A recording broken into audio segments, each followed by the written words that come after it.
was my son who saved me, not the other way around. I want you to think about that for a second, because for most of my life, I believed a father's job was to protect his children. You work the overtime shifts, you skip the fishing trips, you eat the cold supper without complaint because you stayed late to fix the gutters before the first frost. That's what you do, and you don't ask for anything back. You just trust that the people sitting at your table love you the way you love them. I was wrong about one of them. I had been wrong for a long time. My name is Harold, and I am 63 years old. I spent 31 years as a land surveyor in northern Ontario, mostly highway contracts and crown land assessments up near Timmins and New Liskeard. I know how to read terrain. I know how to spot a sinkhole before you step into it. I know how to tell when the ground underneath you is not what it appears to be. I could read the land just fine. I just couldn't read the woman sleeping next to me. Her name was Brenda. We met in the early 90s at a bonspiel in Sudbury, which I understand sounds like the most Canadian sentence ever spoken, and it probably is. She was laughing at something her friend said when I walked by, and that particular laugh, made me stop walking. We were married 14 months later at a small church outside Chelmsford. Her mother cried. Mine cried louder. My son was born 2 years after that, and then we had 15 more years of what I believed, genuinely believed, was a good marriage. Not a perfect marriage, a real one. The kind with arguments about the gas bill and silences on long drives and moments. Yes, where you look across the kitchen at this person you chose and you think, I still choose you. I still mean it. I thought she felt the same. My son's name is Miles. He's 30 now. He works in accounting up in North Bay. Drives a sensible car. Calls me every Sunday whether I answer or not. When he was younger, he was quiet in the way that worried me a little. Not withdrawn. Just observant. He watched things. He listened more than he talked. I used to say he got that from my side of the family. And Brenda would laugh and say, no, he got it from hers. We both thought it was a compliment. Turns out it was. The man who came into our lives was my son's colleague. His name was Stuart. He was 41, recently separated, and he had one of those personalities that fills a room without doing anything obvious to fill it. Loud enough to be noticed. Charming enough that you didn't mind. He coached recreational hockey on weekends. He drove a black truck that was always clean. He called me sir the first time we met at a backyard barbecue Miles hosted 2 summers ago. And I remember thinking, well, at least the boy has decent friends. Miles introduced him as a good guy from Burke, someone he had gotten close to over a shared project. Stuart shook my hand firmly and said he'd heard a lot about me. That Miles talked about me all the time, and there was a beat in there, just a half-second beat, where Miles looked at the ground. I didn't register it then. I filed it the way you file a sound in the night that turns out to be nothing. A branch. The furnace settling. I should have listened to it. Stuart started coming around more that summer. He'd show up when Miles visited on weekends, and then sometimes when Miles didn't. He said he was in the neighborhood, which was interesting, because Rue lived 40 minutes outside of town on a 2-lane road that goes exactly nowhere except to our property and the Mennonite farm, 2 kilometers past it. You don't end up on our road by accident. You come here on purpose. Brenda always seemed to have coffee ready when he arrived. I noticed that. I told myself it didn't mean anything, because Brenda was hospitable. She was the kind of woman who put out real cream for guests instead of that shelf-stable stuff. That's just who she was. I told myself Stuart was just one of those people who gravitates toward warmth. Some men are like that after a marriage ends. They get a little unmoored. They drift toward whatever feels like a home. What I didn't know then was that Stuart wasn't drifting. He knew exactly where he was going. The first real signal I can point to, the one I should have followed, happened in September. I'd gone up to New Liskeard for 4 days on a contract, a boundary dispute between 2 resource companies that had dragged on for months. When I came home, there were 2 coffee mugs in the drying rack, 2 plates, a wine glass I didn't recognize, one of those big bold ones that Brenda used to say were pretentious. She hated that style of glass. She told me that when we registered for wedding gifts, I asked her about it. She said Miles had stopped by, that he'd brought a friend. I didn't ask which friend. I think about that moment a lot. How close I was to asking. How differently things might have gone if I had. The truth came through Miles, and it came the way most hard truths come. Not all at once, but in pieces.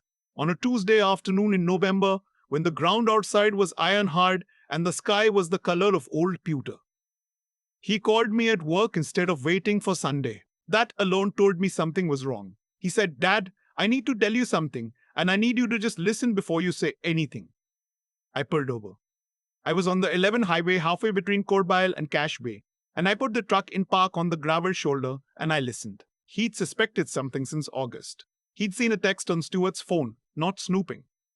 Stuart had asked him to check a message while he was driving, and what Miles saw was not a work message. He didn't tell me what it said. He told me it was enough. He'd spent 3 months trying to convince himself he was wrong, going over it, finding alternate explanations, hating himself for what he was starting to believe. He said, Dad, I kept hoping I was wrong. I really did. He wasn't wrong. He'd done something by then. Quiet and careful, the way Miles does everything. He'd reached out to a friend in IT, someone he trusted, and he'd confirmed what he needed to confirm. He had screenshots. He had dates. He had a pattern that stretched back 9 months, which meant it had started before that first barbecue, before the handshake, before the sir. I need you to know, Miles said, that I didn't tell you sooner because I was trying to protect you, and I need you to know that was wrong of me and I'm sorry.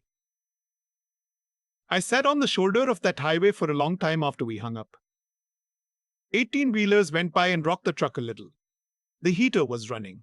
I had a Tim Hortons cup in the holder that had gone cold an hour ago, and I stared at it, and I thought about the wine glass, the 2 mugs, the coffee that was always ready, the half second where my son had looked at the ground. I didn't cry. Not then.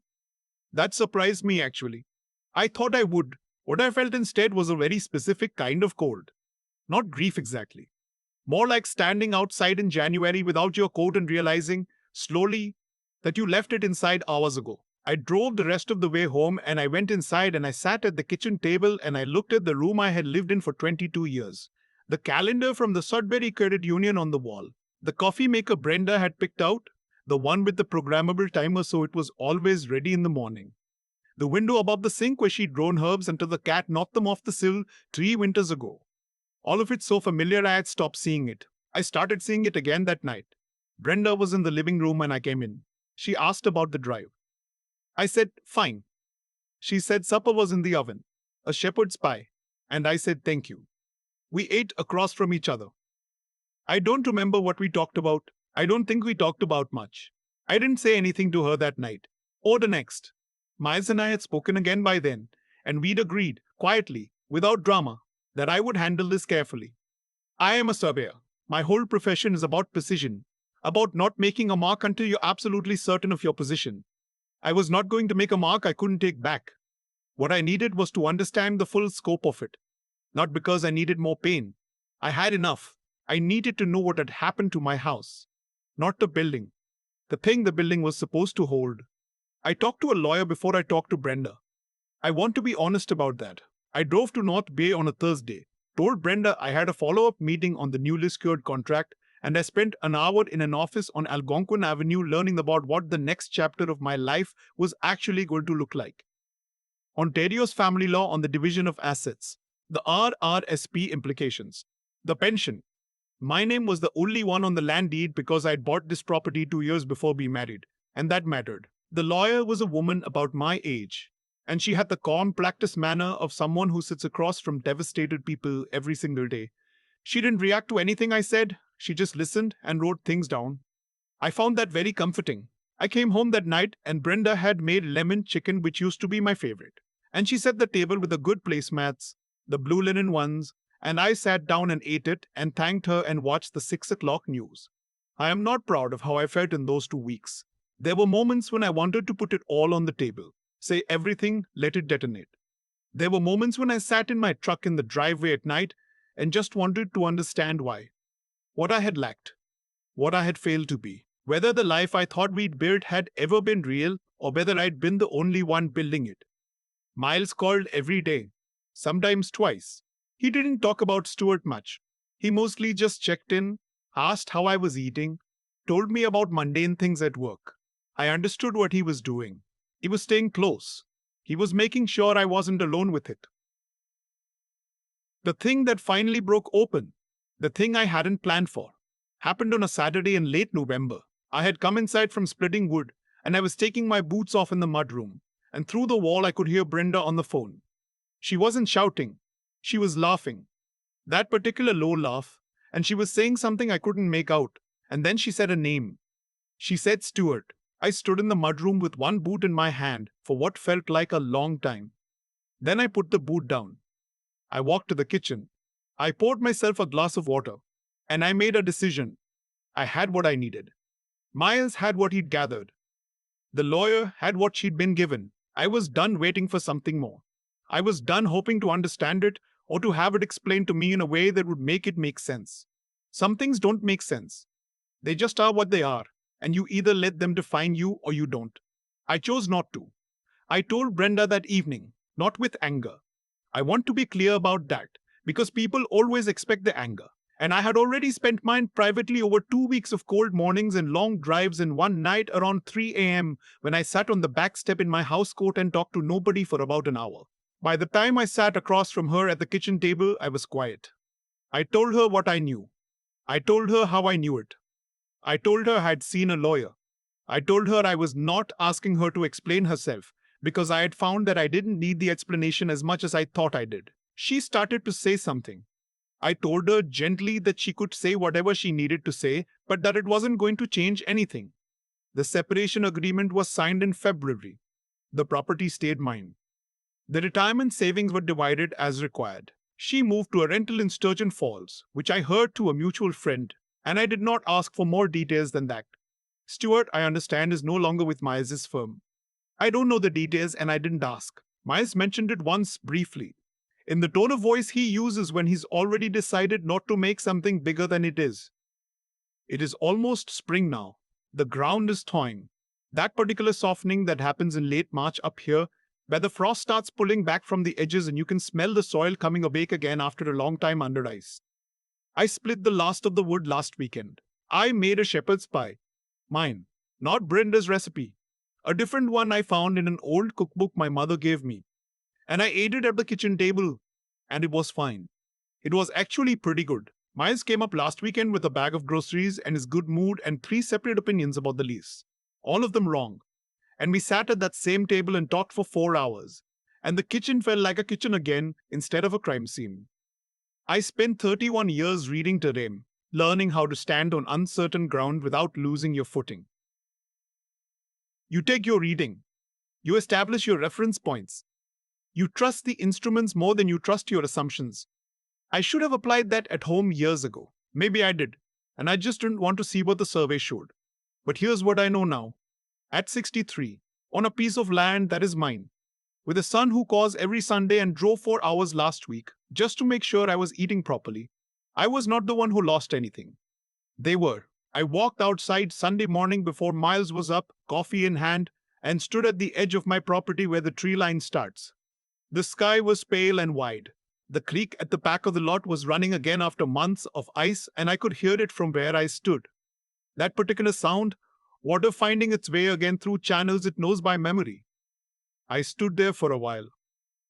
I wasn't the mark anymore. I hadn't been for a long time. I just hadn't known it yet.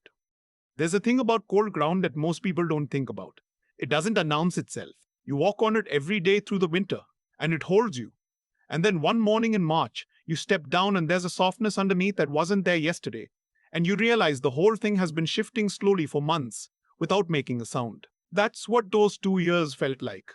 Looking back, I've thought a lot about what made it possible. Not the betrayal itself, but the way I almost missed it. I was a man who wrecked terrain for a living, and I still managed to stand on ground that was giving way and tell myself it was solid. The coffee always ready. The wine glass in the rack. The half second where Miles looked at the floor. I noticed all of it. I just chose the easier explanation every time because the easier explanation cost me nothing, and the true one cost me everything. That's not stupidity. I want to be honest about that because I spent a few dark nights calling it that. It's something else. A kind of faith that hardens into habit, where you trust someone so completely that your own eyes stop being witnesses and start being advocates for the story you already believe. I had been building that habit for 20 some years. It didn't dissolve the moment it should have. What broke it wasn't what I discovered. It was my son. Miles spent 3 months sitting with something that was eating him alive, checking and rechecking. hating himself for suspecting, hating himself more for being right. He could have said nothing. He could have decided it wasn't his place, or that the knowledge would hurt me more than the not knowing, or simply that he wasn't strong enough for the conversation. Any of those choices would have been understandable. I wouldn't have blamed him for a single one of them. He made the harder choice. That's the part that still gets me when I let myself think about it. That a 30-year-old man had more clarity about what I deserved than I had about myself. There's something I've come to believe about how things like this unfold. Not in any mystical sense. I'm too old and too practical for that. But I do believe that the choices people make, compounded over time, tend to find their own conclusions. Stuart called me sir while deceiving me. He based charm on top of dishonesty and expected the charm to hold indefinitely. Brenda offered hospitality as cover for something it had no business covering. Those choices didn't collapse in a single moment. They collapsed under their own accumulated weight. I didn't need to destroy anything, I just needed to stop holding it up. What I carry now isn't bitterness. I want to be clear about that too. It's more like a recalibration. I know now that dignity isn't something another person can take from you by their actions. It's something you surrender by your own, by shrinking yourself to accommodate a lie, by mistaking endurance for loyalty, by staying quiet when the ground is already speaking. Miles understood that before I did. He came up last weekend with groceries and bad these opinions and that quiet, watchful way of his, and we sat at the kitchen table for 4 hours, and at some point I looked across at him and thought, I raised someone who, when it mattered, told the truth at great personal cost, held himself together while carrying something heavy, and still showed up on Sunday. Whatever I did right as a father, I think I'm looking at it. The clique at the back of the lot is running again. I can hear it from the kitchen in the mornings. That's enough.